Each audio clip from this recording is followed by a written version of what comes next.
यत्र तत्र सर्वत्र है शिव अविनाशी है।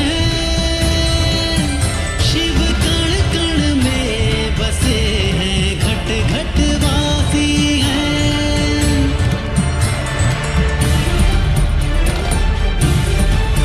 शिव जटा में गंगा धारे, भक्तों के हरे दुख सारे।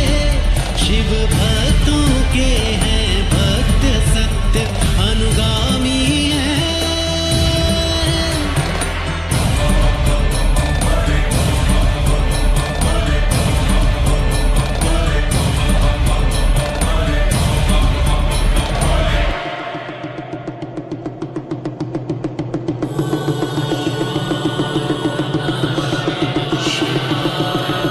जहां न अमृत न विष, न सुख न दुख, न स्वर्ग न नरक, वही परम आनंद है।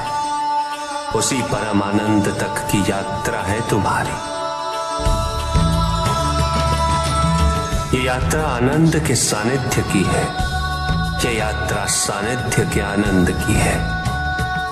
और इस यात्रा में मैं प्रतिपल तुम्हारे साथ हूं। मुझे ढूंढो मत, केवल पहचानो, तुम ही मैं हूं, मैं ही तुम। हर आरंभ का मैं ही अंत हूं, और हर अंत सदैव मेरा ही आरंभ होगा। देव देव महादेव शिवा, देव देव महादेव शिवा।